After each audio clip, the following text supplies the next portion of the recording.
네, 인사 다시 드리고 처음부터 할게요. 7월은 행복한 선물입니다. 윤보영. 7월입니다. 1년의 반을 보내고 다시 반이 시작되는 7월입니다. 7월도 의미 있게 보내겠습니다. 지금까지 행복한 1년을 준비했다면 앞으로는 행복의 주인공이 되도록 하겠습니다. 마음을 나누면서 보내겠습니다. 7월에는 친구를 만나고 주위를 돌아보며 나를 위한 시간을 갖겠습니다. 부지런한 나를 위해 박수를 치겠습니다.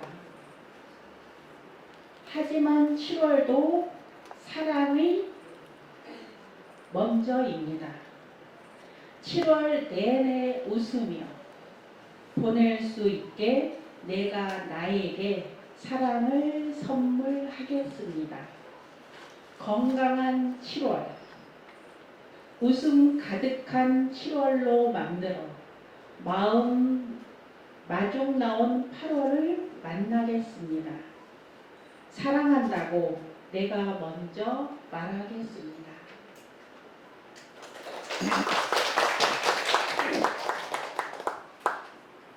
다음은 전주클럽 정순득 회장님으로부터 인사 말씀이 있겠습니다.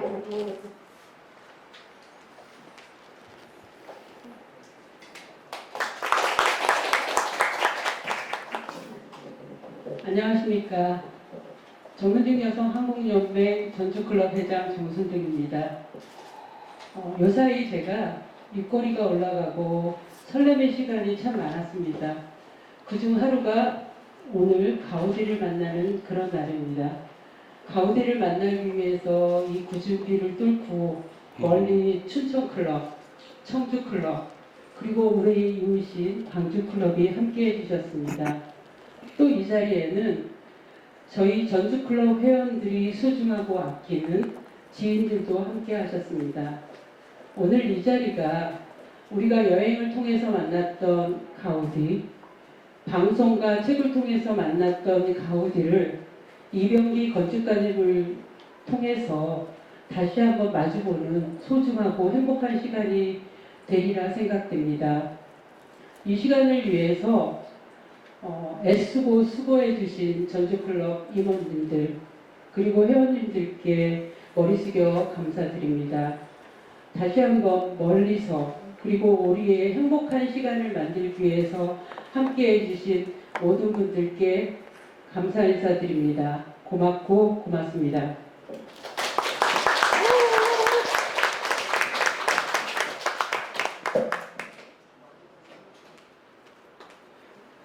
이어서 내빈 소개입니다. 한윤주 전문직 여성 한국연맹 제2부회장이시며 BPW 광주클럽 회장님 함께 하셨습니다.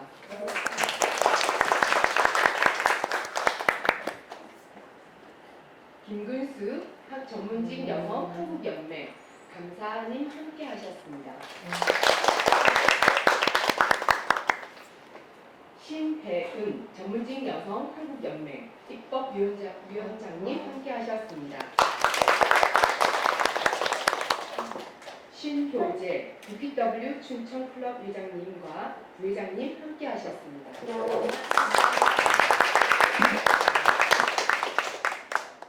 유준원 BPW 청주클럽 회장님 함께 하셨습니다. 특별히 광주클럽 21대 문미슈 회장님, 24대 박진자 회장님과 회원님 함께 하셨습니다.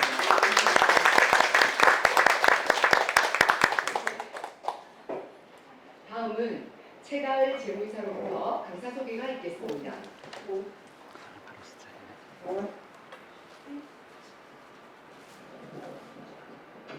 안녕하세요. 저는 전주클럽의 재무이사를 담당하고 있는 최가을 건축가입니다.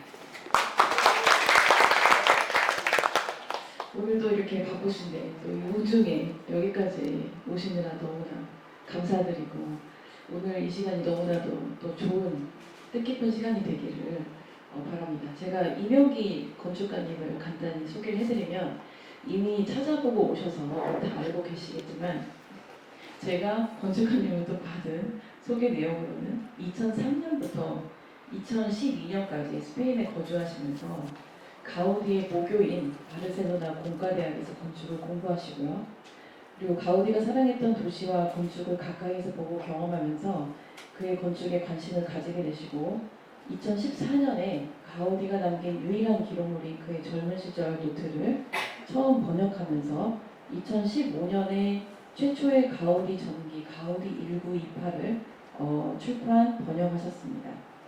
2017년에는 가우디의 마지막 주택 밀라 주택을 출간하시고 그러니까 여러 매체를 통해서 가우디에 관해서 진지한 연구 결과물들을 내놓고 계십니다. 부산 국제 건축문화제, 그다음에 광주 건축 도시문화제 등에서 가우디의 건축을 주제로 강의를 하시고 그리고 예술의 전당에서는 가우디 전시 바르셀로나를 꿈꾸다를 자문위원으로 또 역할도 해주셨습니다. 사실 제가 이병기 건축가님을 어떻게 알게 됐냐면요. 이렇게 유명하신 분을 그 몇 년 전에 그 서울에서 그 젊은 건축가 포럼이라는 게 있었는데 그때 이제 운이 좋아가지고 같이 함께 그 포럼에 참여를 해서 활동을 하게 되고 코로나 시기여가지고 아마 화상으로 진행을 했던 그 기억이 있습니다. 근데 그때 같이 참여했던 건축가들이 이병기 건축가님도 계시고 또 지금 방송에서 한때 나오셨던 빈집을 이렇게 리모델링해서 뭐 이게 소개하는 포모티브 건축사 사무소라고 이제 거기 건축가분들도 함께하시고 저만 방송 안 탄 건축가로 그렇게 해서 그 포럼에 참석을 했고요. 이병기 건축가님 그때 제가 그 화상회의 참여하기 전에 대기 중이었는데 너무나 독특하시고 너무나 그 외모와는 달리 너무 아이같이 그 순수하시고 큐트하시고 그런 분들이 굉장히 좀 매력 있는 분이 아니실까 이런 생각이 들었고 그러다가 이제 저희가 보통은 일 때문에 연락을 하잖아요. 그래서 뭐 이런저런 일들로 인해 가지고 가끔 그 연락 주고받고 하면서 이번에 이제 저희가 코로나 끝나게 되면서 이제 전주클럽에 다시 이제 활동을 하게 되면서 이분을 한번 모셔가지고 내용을 들으면 너무 좋겠다. 그리고 건축 전공이 아니신 분들이 들으면 너무 좋겠다는 생각이 들어서 근데 이렇게 멀리까지 와주셔서 너무 감사하고 건축에 대해서 항상 열정이 많으시고 그러셔서 제가 페이스북으로도 굉장히 재밌게 영탐하면서 잘 보고 있는 건축가분 중에 한 분입니다. 그래서 아마 이 시간 동안 그렇게 무료하지 않으시고 정말 그 언제 강의가 벌써 다 끝났나 이런 생각이 들 정도의 강의가 될 거라고 예상이 됩니다. 감사합니다. 나가면 돼요. 저 나가면 돼요. 하실 거예요. 이어서 가우디의 건축 세계, 자연을 사랑한 건축가 주제로 이병기 아키트윈스 대표님으로부터 강의가 시작하겠습니다. 큰 박수 부탁드립니다.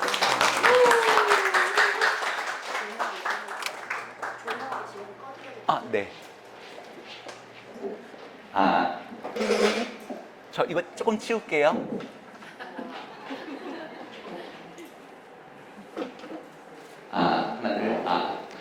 마이크 잘 되죠? 네. 소개를 아주 포멀하게 하셨는데, 저는 가우디 좋아하고요. 가우디가 저한테는 136학번인가 선배님 돼요. 같은 학교 다녔거든요. 그래서 제가 왜 가우디 연구자라고 말할 수 있는지는 아까 소개해 나왔는데 이 책 2권 때문이에요. 이 책 뭐냐면 가우디가 평생 동안 자기가 쓴 글은 한 권밖에 없어요. 자기 건축 노트. 그걸 우리나라 말로 처음 번역했고 가우디와 같이 일하던 건축가가 쓴 1928년도에 가우디 죽고 2년 후에 가우디랑 같이 성가정 성당 만들던 건축가들이 쓴 책을 사실은 가우디 건축의 바이블이라고 불리는 책이 한국에 소개 안 되고 있었는데 제가 들어오면서 소개했거든요. 그래서 사실상 가우디 연구가 그때부터 시작됐다고 생각하시면 될 겁니다. 오늘 제 강의가 저 빛이 안 켜졌어요. 책을 건축 빛만 켜주세요. 제가 평소에 말이 되게 많은 편이에요. 그래가지고 90분이 저한테 되게 짧은 시간인데 최대한 열심히 한번 달려보도록 하겠습니다. 제가 가우디 강의할 때 늘 꽃남방 입거든요. 근데 여기 전부 다 여성분이시고 꽃남방 비슷한 것 입고 계시는 분이 많은데 제가 왜 꽃남방 입고 왔을까요? 네. 제가 덩치가 지금 100kg쯤 되거든요. 키가 81이고. 근데 보통 이런 사람 만나면 무섭죠. 어두운 밤길에 만나면 되게 무서운 인상을 가지고, 덩치를 가지고 있어요. 가우디가 일하고 있었던 이 시기는 돌로 건축물을 만들던 시기인데요. 돌로 건축물을 만들면 돌은 이쑤시개처럼 얇게 못 만들거든요. 뚱뚱한 거예요. 돌로 만들 수 있는 형태가 있고 만들 수 없는 형태가 있는데 어떤 형태 만들 수 있겠어요? 자, 여기 회원들의 참여도를 한번 알 수 있겠죠? 돌로 만들 수 있는 형태가 있고 만들 수 없는 형태가 있어요.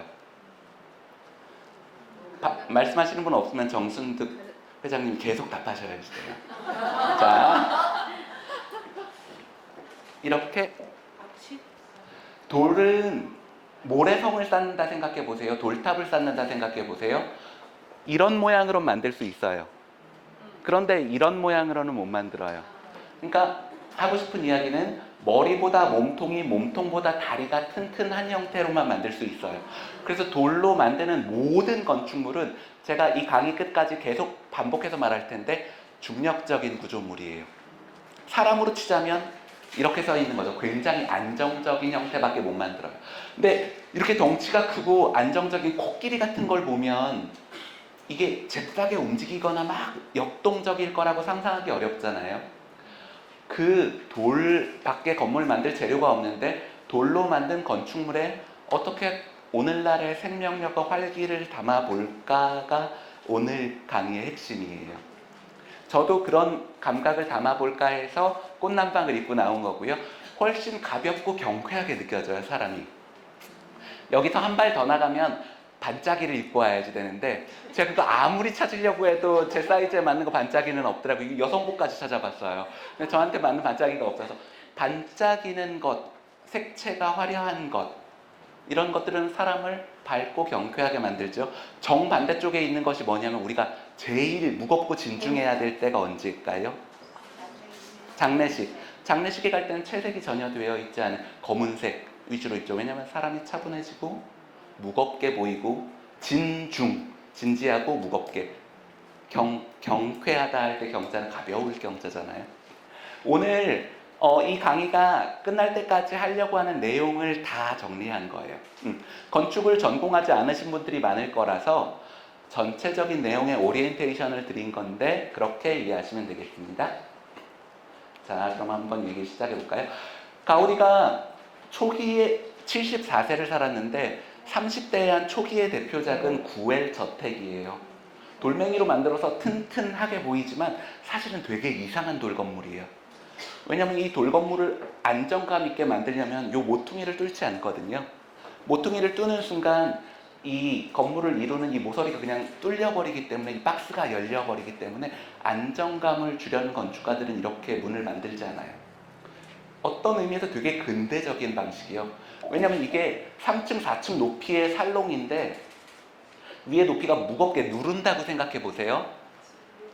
여기가 열려있죠. 여긴 반짝이는 것이니까 열린 것처럼 보이죠. 이 모서리는 그림으로. 그림이 하중을 버티겠어요? 그렇지 않죠. 그림은 캔버스 천이고 바깥으로 마치 열려있는 저 창문 같은 거예요. 힘을 받치지 않을 것 같이 생겼고 열려있고 밝게 빛나서 힘을 무겁지 않게 보이고 또 열려있고 이 공간 사방으로 1층이 다 열려있거든요. 근데 지구상에서 사방이 다 열린 건물은 지을 수가 없어요. 왜냐면 건물이라는 건 제법 무거우니까. 근데 치명적인 위치들마다 조명과 회화들을 이용해서 마치 창처럼 열려있는 것처럼 해서 여기로 힘이 흐르는 것을 눈으로 못 보게 만드는 것이, 여기 아까 전에도 시작하기 전에 인사를 여러 분 했었는데 미술 하시는 분들 많이 있더라고요. 그런 분들은 충분히 이해하실 수 있을 거예요. 중기의 대표작이라고 하면 마띠오 주택과 밀라 주택인데, 보세요.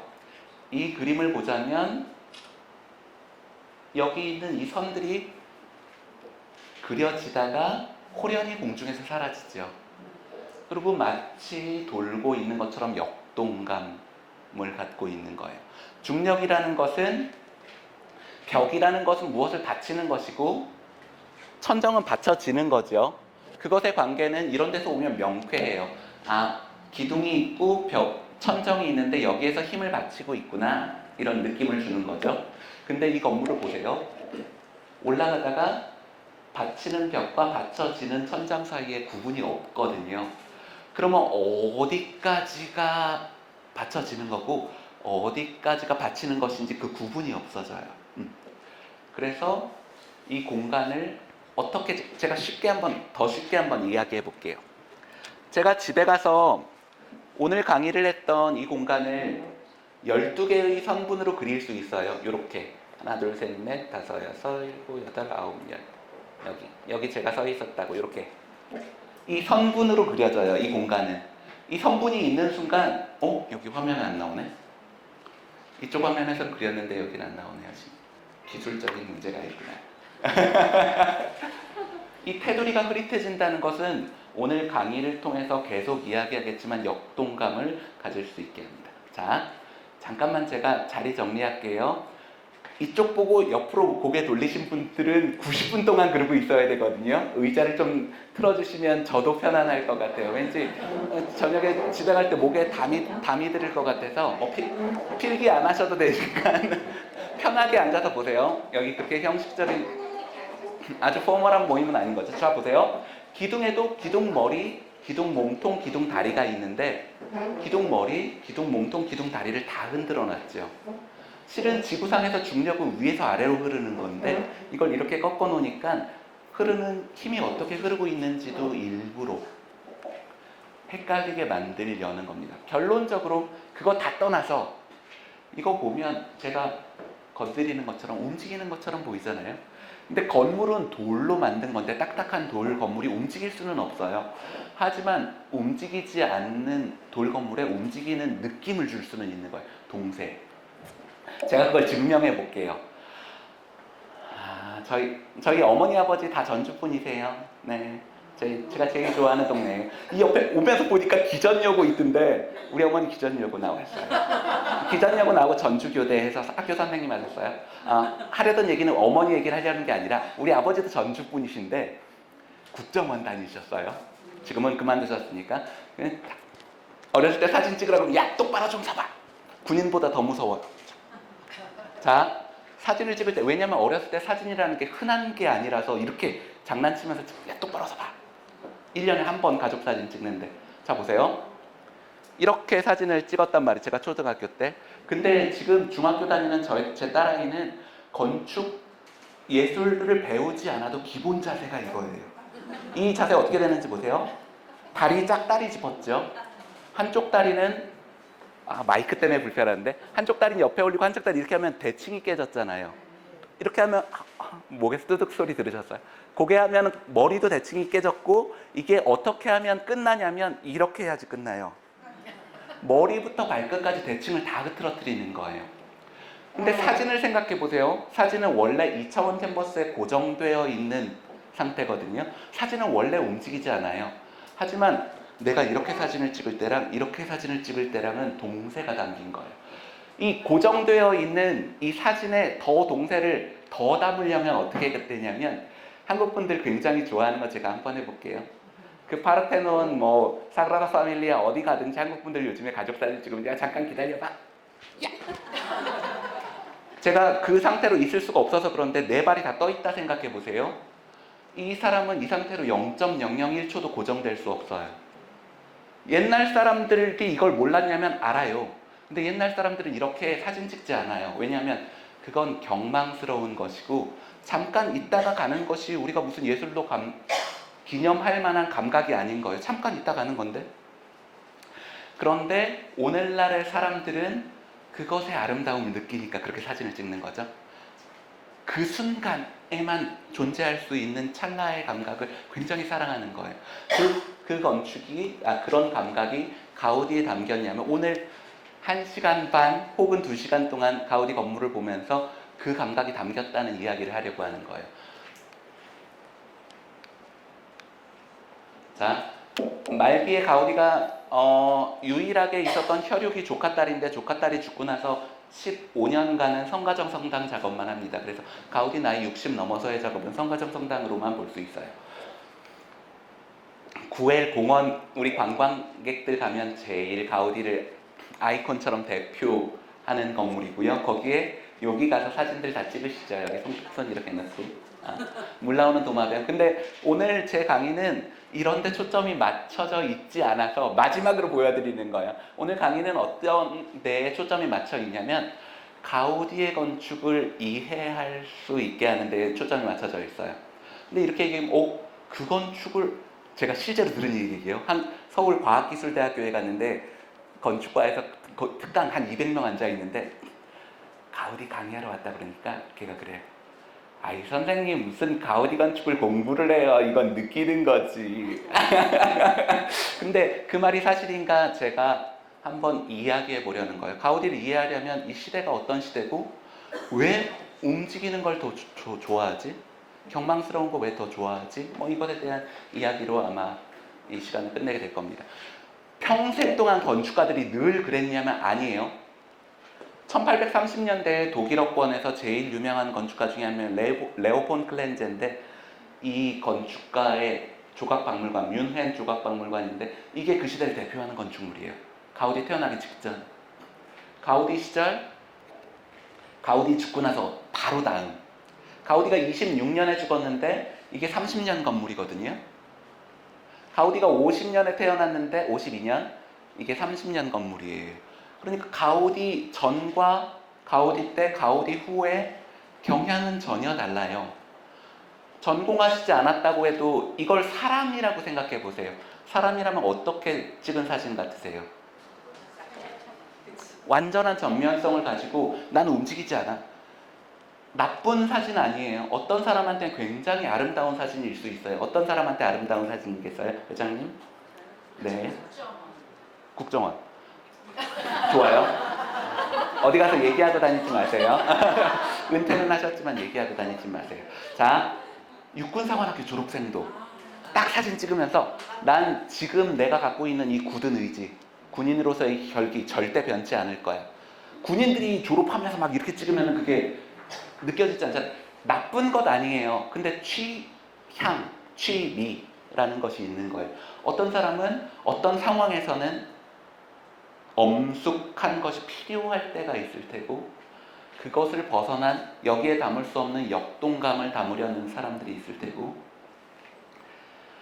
그것을 벗어난 또 다른 건축이 있을 것 같아요. 자, 제가 근데 건축 전공 아니신 분들한테 이 사람이 뭘로 만들어졌냐고 쉽게 사람을 설명할 수 있는 신체 기관이 있는데 몸에 우리가 아까 시를 읽으신 분도 있는데 사람의 신체 기관 중에 사람을 특징 지을 수 있는 게 저는 2개 있다고 생각해요. 뭘까요, 회장님? 네? 남녀가 똑같아요. 인간을 구성하고 있는 제일 큰 카테고리라고 하면 얼굴, 뼈, 그보다 더 낭만적인 걸 생각했어요. 머리, 그리고 심장. 냉철하게 머릿속으로 합리성을 따질 수 있는 사람이 있고 짜 맞추는 거죠, 정확하게. 근데 그거 말고 심장으로 바로 오는 것도 있잖아요. 뭔지 모르겠는데 감동이 오는. 자, 여기 있는 이 세 개의 시대를 그림으로 그려보자면 이건 머리로 이해하는 건축이겠어요? 가슴으로 오는 건축이겠어요? 그렇게 보이죠? 이 건축물은 그리고 이것은 다시 머리 쪽으로 가 있는 것 같지 않으셔요? 이걸 내가 아주 쉽게 설명할 수 있는데 어떻게 설명할 수 있느냐면 제가 이 빔 프로젝터를 가리고 방금 여러분이 본 새 건물을 종이에다 그려보세요 하면 여러분들은 첫 번째 건물, 세 번째 건물 그릴 수 있어요. 두 번째 건물 못 그려요. 우리가 쉽게 이해되는 형태예요. 기하학적인 형태라서 지우고 나서 그리라면 다 그려요. 이거 그리라면 그리기 아주 어렵거든요. 이거 그리라면 세상에서 제일 쉽죠. 이게 진짜 유명한 건물이거든요. 근데 건축학과 애들이 제일 많이 그리는 스케치도 중에 하나일 거예요. 왜냐면 누가 그려도 잘 그린 것처럼 비슷하게 그릴 수 있어요. 비누가 이 건축가가 르코르비제인데 자기 건축을 비누가 건축이라고 자기가 말해요. 이 비누가처럼 네모나게. 자, 이 속도로 가면 안 되겠죠? 속도를 좀 더 내볼게요. 자, 가우디가 살았던 시대를 여기서부터 여기 막대 그래프로 그려봤는데요. 깊숙하게 들어가진 않겠지만 어떤 큰 변화가 있었다는 건 아시겠죠? 방금 전에 본 것처럼. 가우디가 학교 다니고 있을 때 미오레 르딕이라는 사람이 있었는데 쉽게 말하면 고딕으로 돌아가자. 그래서 가우디 시절이 건축 역사로 보면 신고전주의 시대예요. 고전으로 돌아가자. 가우디가 학교 다닐 때까지 고전으로 돌아가자는 느낌이 있었는데 학교 다니고 졸업하고 한창 일할 때 나이 40, 50이 될 때는 유럽에 아르누보라고 하는 운동이 일어났어요. 아르누보는 그냥 프랑스 말이에요. 누보는 새롭다는 뜻이잖아요. 아르는 아트 예술이고 너무 새로운 예술이라 이름을 새로운 예술이라고 이름 붙인 거예요. 각 나라마다 다 있어요. 독일어권은 유겐트 스틸이라고 젊은 양식이라는 게 있고 비엔나 이런 데는 세제션. 세제션은 자르는 거거든요. 그래서 이거랑은 여기서 갈라진다. 그리고 스페인에서는 이 시기를 모데르니스모라고 불러요. 어렵다는 눈빛이 보이고 있네요. 자, 쉽게 넘어갈게요. 가우디는 아르누보 건축가고요. 죽기 전에 더 스테일이라고 하는 운동도 일어났는데 북유럽에서 그게 뭐냐면 이 의자예요. 이 의자 우리 몬드리안 그림 많이 보셨죠? 옛날에 한미은행 이런 거 보면 막 몬드리안 그림 가지고 뭐 했었잖아요. 그런 그림. 근데 생각해 보세요. 가우디 학교 다닐 때는 그리스 로마 건축을 배웠는데 자기가 일할 때는 아르누보라고 하는 식물 문양 장식이 복잡한 건축이 한창 유행했고 자기 죽기 전에 여기까지 봤어요. 어떤 사람이 한 사람의 인생 중에 이렇게 양식이 극단적으로 변한 시기는 아마 없었을 거예요. 그래서 이 시기에 대한 이야기를 조금 할 겁니다. 이 가우디 죽고 나서 불과 2, 3년 만에 지어진 이 건물은 가우디 시절에는 지을 수가 없는 건물이에요.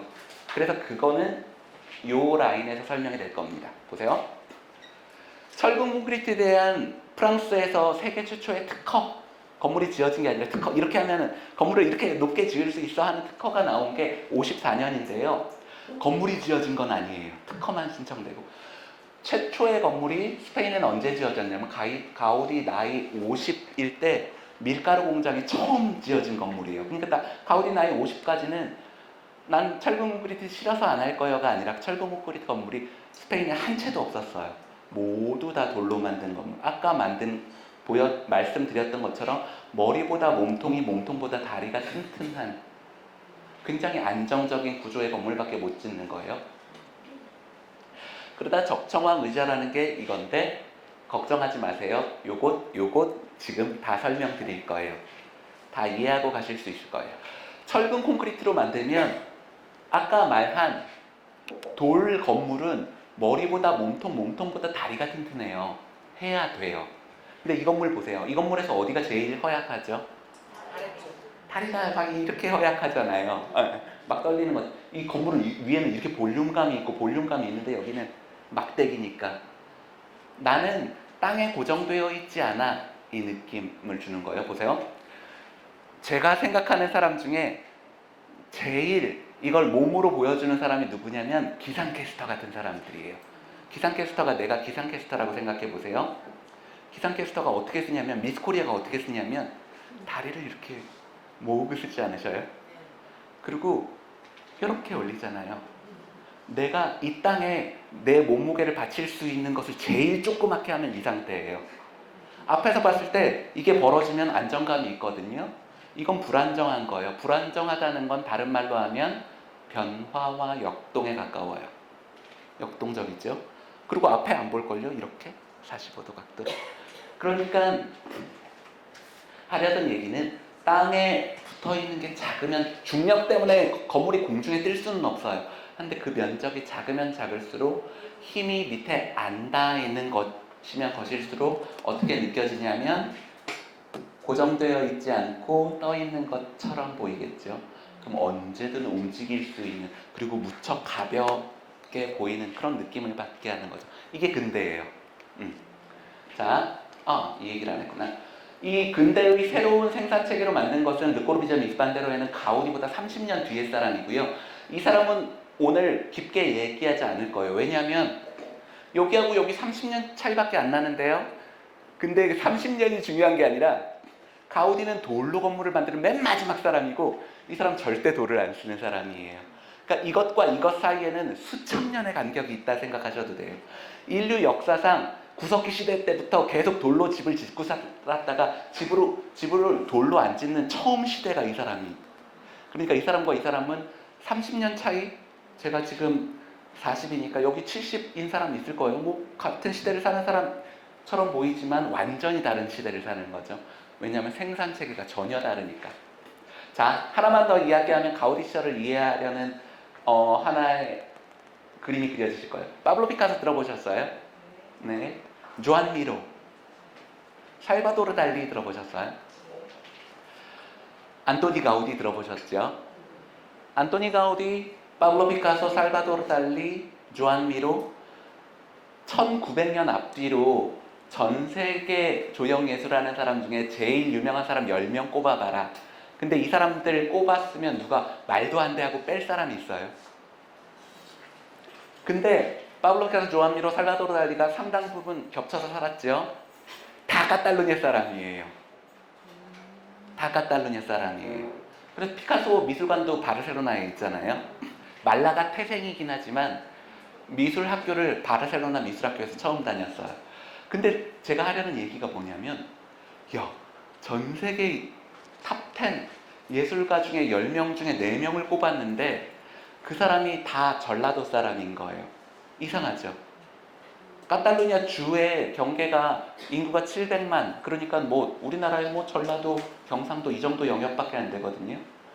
전 세계에 내노라 하는 그 사람들보다 더 앞선 예술, 이걸 생각하셔야 돼요. 가우디 대단하다 이전에 도대체 카탈루냐의 당시에 어떤 분위기가 있었길래 이런 예술가들이 태어날 수 있는 토양이 있는 거지.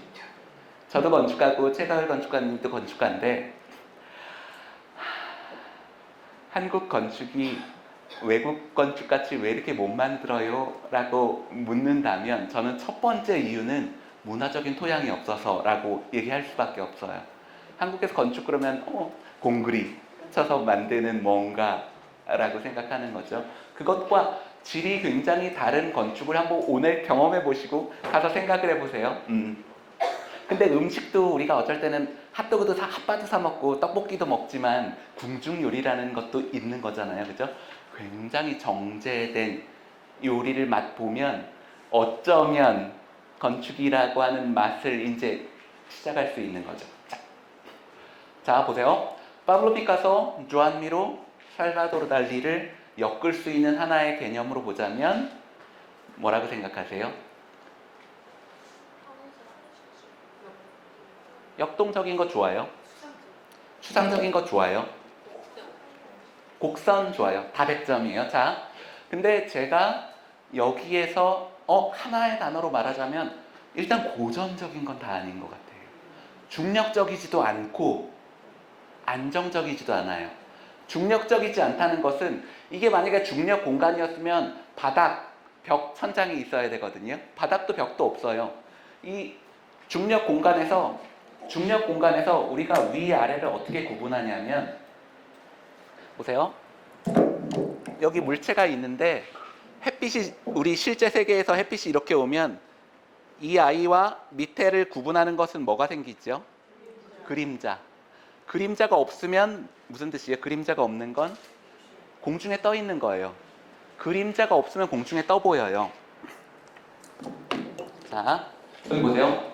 바닥이 없고 그림자가 없으니까 얘는 그냥 공중에 다 부유하고 있는, 중력 감각도 없고, 얘는 투시도법 완전히 깨져 있고 앞, 뒤, 옆, 이걸 입체파라고 하죠. 이걸 그리고 옆을 그리고 옆을 그리고 서로 다른 시점이 막 섞여져 있는 단일한 고전적인 세계관을 완전히 벗어난 거죠. 이것도 벗어났고 이것도 벗어났고. 자, 불을 좀 더 꺼주시면 좋겠는데. 네. 자, 고전적인 개념에서 시간이라는 건 째깍째깍째깍 누구도 죽음은 피해갈 수 없다. 이게 고전적인 회화에서 자꾸 나오는 거잖아요. 근데 여기 보면 뭐가 흐늘흐늘하게 가고 있느냐면 시계가 흐늘흐늘하게 가는데, 시계는 흐늘흐늘하게 갈 수 없는 아이죠. 실은 째깍째깍째깍째깍째깍째깍 하는 것이 늘어진다는 것은 시 공간 자체도 흐트러질 수 있다는 것을 그림으로 그린 거예요. 자, 이 불이 꺼지면 제가 질문하기가 좋을 것 같아요. 이걸로 질문을 하려고 하는데 너무 안 보여서 질문을 할 수가 없었어요. 회장님, 이게 뭘 그린 거죠? 뭘 그린 거예요?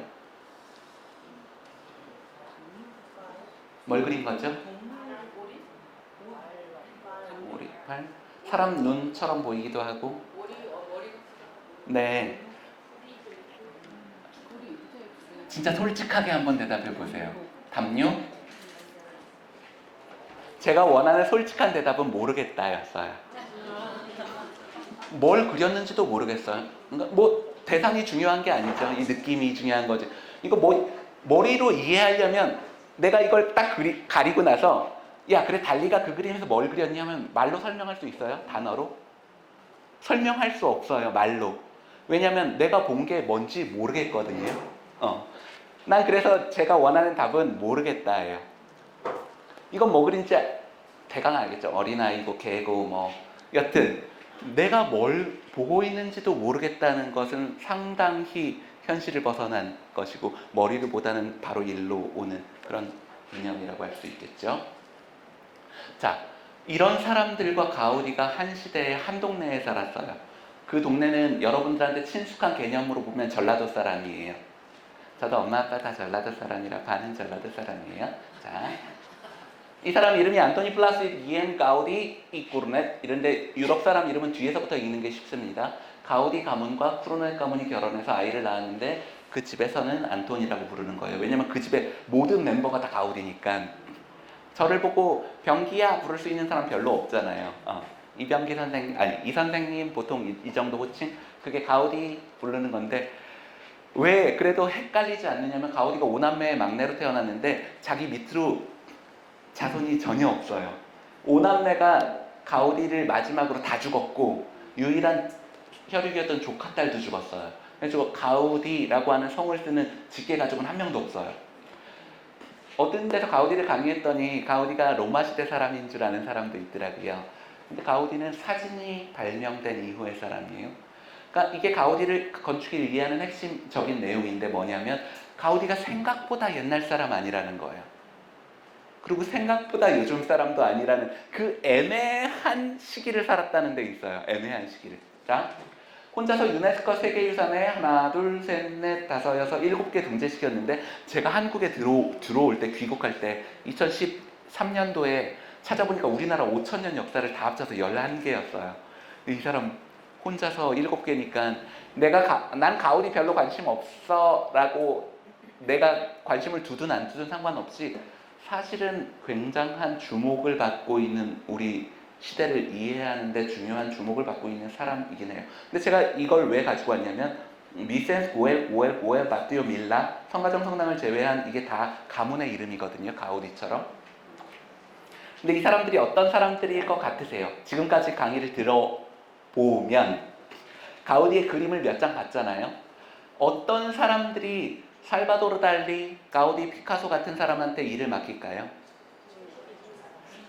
일단은 부자여야 할 거예요. 부자. 그래서 가우디는 부자들의 집을 짓는 건축가라는 별명이 있어요. 근데 그거보다 조금 더 들어가 보자면 귀족? 귀족이 이런 거, 왕족이 이런 거 시켰을 것 같아요. 자, 귀족이 정확한 오답이에요. 생각해 보세요. 귀족은 클래식한 문화에 익숙해요.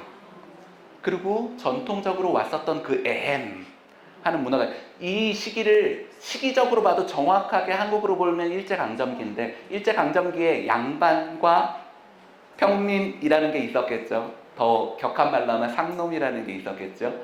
근데 그 시대에 변화하는 일제강점기에 근대를 확 그 물결을 올라타서, 만약에 어떤 남의 집 머슴 살던 사람이 엄청난 부를 획득했다고 생각해 보세요.